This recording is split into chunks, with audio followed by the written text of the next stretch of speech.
Olá, sejam bem-vindos. Nessa aula, a gente vai falar sobre a concorrência imperfeita e o comércio exterior.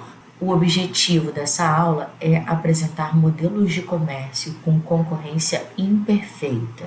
Serão analisados os seguintes tópicos aqui nessa aula: economias internas e externas à firma, economias externas à firma e comércio, economias externas dinâmicas, monopólio e comércio, oligopólio e comércio, concorrência monopolística e comércio, retornos crescentes e comércio, utilizando a fronteira de possibilidade de produção e a curva de indiferença. Vamos começar com as economias externas à firma. Vamos começar falando também dos tipos de economias de escala.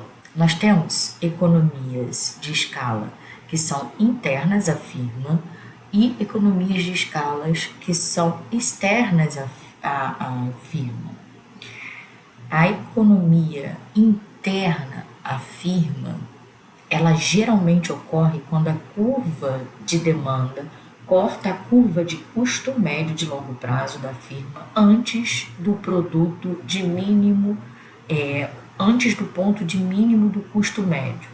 Nessa situação, pessoal, quanto maior a produção da firma, ou seja, maior o tamanho da firma, menor é o seu custo médio, tornando-o mais competitivo, tornando essa firma mais competitiva. Assim, vale a pena a firma aumentar o seu tamanho.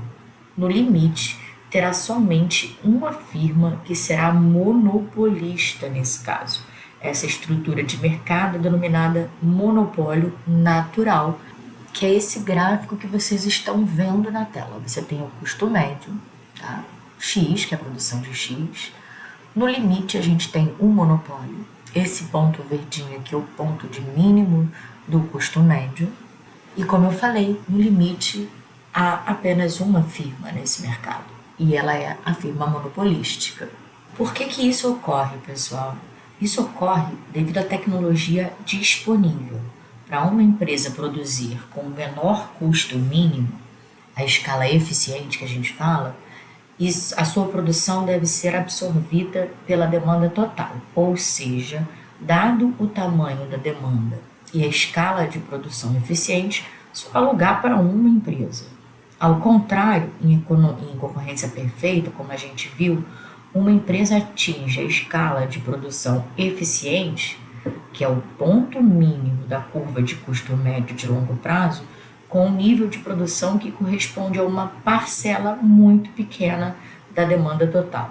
Isso significa que não adianta a firma ser muito grande, porque a partir de um determinado nível de produção, o custo médio aumenta. Nessa situação, então, há espaço para muitas firmas e muitas empresas, caracterizando aquela concorrência perfeita que a gente já estudou. Agora, a gente vai falar sobre as economias externas à firma. As economias externas ocorrem ao nível de indústria, ou seja, setor, mas não ao nível da firma. Isso permite a presença de muitas firmas, como na concorrência perfeita. Vamos ver melhor. Considere então aqui o equilíbrio da firma representativa. Ela opera aqui nesse ponto, no custo médio, onde ele corta a curva de custo marginal de curto prazo. Esse é o preço praticado, P1, e Q1 é a quantidade praticada. Aí aqui tem o equilíbrio da indústria, você tem a demanda e a oferta de curto prazo, e esse ponto número 1 aqui, que reflete todo o equilíbrio da indústria no P1 e Q1. Agora, pessoal, para simplificar, suponha que todas as firmas são idênticas, tá? A firma também está em equilíbrio, naquele ponto 1 que eu mostrei, produzindo Q1. Nesse ponto, ela está maximizando seu lucro, onde P1 é igual ao custo marginal de curto prazo, lembrando aqui, e obtendo lucro econômico nulo, aquele ponto onde P é igual ao custo médio. A gente pode olhar nesse gráfico que está aparecendo na tela para vocês. Agora, suponha um aumento de renda que desloque a curva de demanda da indústria para a direita, nesse gráfico aqui, da direita que vocês estão vendo na tela, de D1 para D2. Se o preço P1 não se alterar, ocorrerá um excesso de demanda, cuja correção elevará o preço de P1 para P2, estabelecendo-se então um novo equilíbrio aqui, que é representado pelo ponto 2, do lado aqui esquerdo do gráfico. Nesse nível de produto, o preço P2 será maior, tá, do que o custo médio aqui, gerando então um lucro econômico positivo. Esse lucro econômico extraordinário indica que a rentabilidade da indústria, e aí a gente tem que lembrar que a indústria são todas as firmas e as firmas são idênticas, é maior do que em outras atividades. E nesse caso, essa indústria vai atrair novas firmas de outros setores da economia. A entrada de novas firmas vai deslocar a curva de oferta de curto prazo. Aqui, como vocês estão vendo, a oferta de curto prazo para a direita dessa indústria, tá? Reduzindo, então, o preço, e aí o preço passa a ser o P3, que vocês estão vendo no gráfico do lado direito. Então, você tem o primeiro ponto, número 1, tá? Passa para o número 2, quando você tem um aumento de demanda, de D para D2. Depois, você vai encontrar um aumento de oferta de curto prazo 2, que é o deslocamento dessa oferta para a direita, porque mais firmas vão entrar, porque existe lucro aqui, tá? Nesse ponto 2. E o resultado final será o ponto 3 aqui, uma produção maior, Q3, tá? Tem mais firmas aqui, e um preço bem menor, P3, como vocês estão vendo no gráfico da direita. Dado o preço P3, a firma maximiza o lucro produzindo novamente Q1, com um novo custo marginal.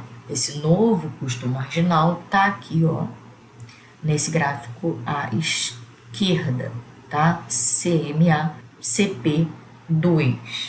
E um novo custo médio que é igual ao preço. Assim, o lucro econômico ele volta a ser zero. E a firma, as firmas e a indústria, as firmas aqui sendo o setor, eles voltam ao equilíbrio, eles estão em equilíbrio.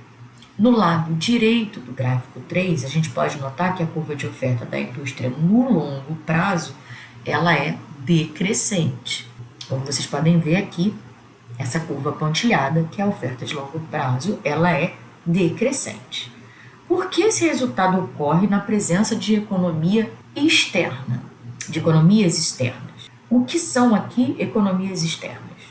Por que, pessoal, que a curva de custo médio da firma se desloca para baixo quando aumenta o número de firmas? Isso é um resultado contraintuitivo? O que você acha? Aqui, como você pode ver, há uma diminuição do custo médio e você tem uma expansão do setor, tá? O setor se expande, produzindo agora Q3, de Q1 passa para Q3, você tem uma diminuição aqui no custo médio, tá? Mas o tamanho ótimo da firma, aqui individual, não se altera, tá bom? Esse aqui do lado esquerdo é o equilíbrio da firma e do lado direito o equilíbrio da indústria. Alfred Marshall, há mais de um século, ele observou uma concentração de empresas para fabricarem o mesmo produto, idêntico ou similar, em uma mesma região. A fabricação de talheres numa determinada região e a fabricação de meias em outra região. E aí a pergunta, por que firmas que competem com o outro, né, uma firma com outra, se localizam na mesma região? Não seria melhor para cada uma delas estar em locais diferentes em termos de competição? Antes de responder essa pergunta, a gente vai analisar a concentração regional, tá? Que ela também ocorre. Veja os casos da indústria de semicondutores e de tecnologia de ponta no Vale do Silício, na Califórnia, e a indústria de cinema em Hollywood. Na China, indústria de roupa íntima, isqueiros, cabeção de leitura de fita magnética, quase toda a produção mundial está concentrada. Então, estão na mesma localidade e determinadas cidades. Na Índia, por exemplo, as empresas exportadoras de serviço de informação estão localizadas ao redor de uma mesma cidade, de Bangalore. Então, Portanto, a resposta é sim à nossa pergunta. Então, pessoal, segundo Marshall, há 3 fatores que levam firmas concorrentes de um produto estarem próximas, ou seja, um conjunto de firmas é mais eficiente, o menor custo de produção do que uma firma isolada. Quando há muitas firmas na indústria, a demanda de insumos, componentes, peças, é pequena. Ao contrário, na presença de muitas firmas, a maior demanda de insumos proporciona aos produtores de insumos uma maior especialização na produção, o que reduz seus custos. Assim, pessoal, uma parte dessa queda nos custos é repassada para as firmas compradoras via distribuição no preço dos insumos. A elevada demanda de insumos específicos por empresas na região atrai mais firmas fornecedoras, levando à competitividade e reduzindo o preço. Permite, então, que fornecedores se especializem reduzindo custos. Parte dessa redução é repassada via menor preço, como eu falei. Atrai mais fornecedores, aumenta a competição e o preço cai. As firmas, pessoal, precisam de insumos e serviços especializados que são produzidos internamente na ausência de fornecimentos externos. Então, as empresas precisam alocar recursos escassos para produzir esses insumos e serviços. E aí uma nova pergunta: por que não há fornecedores externos? Devido a pouca demanda. Portanto, quando o setor cresce e aumenta o número de firmas, a demanda por esses insumos e serviços também se eleva e surge a possibilidade de fornecedores externos que ganham em economia de escala e poupa recursos das firmas compradoras. Não há fornecedores devido à demanda reduzida e firmas precisam utilizar recursos internos para produzir esses insumos e serviços. Quando o setor se expande, torna-se então viável a produção fora da firma. Surgem fornecedores especializados com ganho de escala nesse caso. E aí a gente pode também tocar no assunto do mercado de trabalho ampliado. Trabalhadores se deslocam para regiões com demanda por seus serviços. Tem também a difusão do conhecimento e de ideias. Mais fácil, então, de concorrer com concentração de trabalhadores especializados naquela área.